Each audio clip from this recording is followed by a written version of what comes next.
got Dylan Waller here with Bulleit. And this is his slip lead. You guys are gonna go home with the slip lead. It'll probably just be black. But anywho, this is his slip lead, okay? It goes up high on the neck, just like the e-collar. And this is the low-tech version of everything that we just went through. So when I ask Bulleit to heel, if he doesn't heel, I'll pull him right around. We'll get him to sit, okay? And then when I ask him to lay down, oh look, he did it. But what I usually do is I put a little slack here and I put some pressure right on the floor and I help him down by putting my hand or my 2 fingers in the middle of his shoulder blades. But you see, I didn't need to do any of that this time because we've been following through because we're training him. And when you guys start to train him or take over the training efforts, then you'll have to go through the same thing. So when I ask Bulleit to heel, I'll go ahead and follow through with a little pressure on the lead. I'm going to spin him right around to my hip because that's where he knows he should be. And I'm going to pull up and tell him to sit. Pull up and tell him to sit.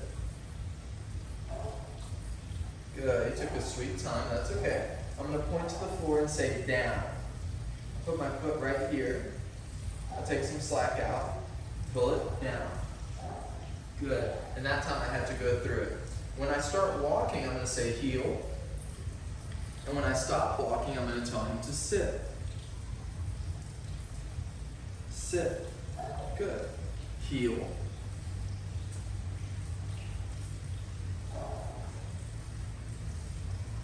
And sit. Good. Heel and sit. Good. Say I give a little tug backwards and towards my hip to let him know I was going to follow through. Heel and place. And sit. Little tug, sit. Once it was snowing, foot sit, and lay down. Down. Good. Heel. Bulleit, heel. Good. And sit. Good. Stay. Stay. Okay.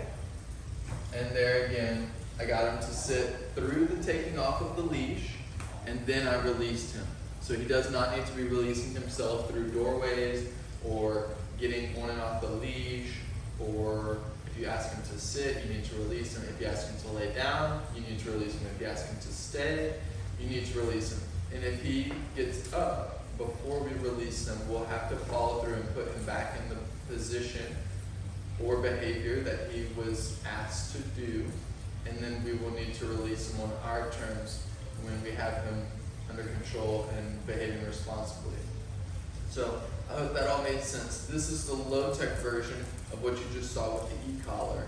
So we follow through, whether it's a leash or whether it's an e-collar. And the e-collar is just an off-leash effort, and the leash is just an on-leash or low-tech method or effort.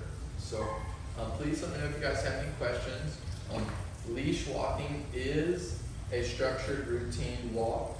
Therefore, if I'm walking him on the leash and I'm not asking him to heel or be at my side, I will release him with okay. You can go sniff, you can go do whatever you want. But when I ask you to heel, if you're not right next to my side, then I will put a little pressure through the leash. That way you understand that I need you right here, or else you're going to feel a little bit of pressure. So please, please, please walk him inside your house. Walk him outside of your house. Don't just put him on a leash when you have to. Don't just put him on a leash when you go out to the store or to go see friends. He needs to understand leash walking, and you guys need to understand leash walking. So it needs to be a daily effort or every other day effort at the very least. And if not, then what will happen is this routine and discipline is going to falter a little bit, and you guys are only going to put him on the leash when you need to, and it'll be a test. And hopefully he performs very well, but without the repetition, then some of this good stuff is going to go by the wayside. So again, please let me know if you need a refresher, and I will see you guys on the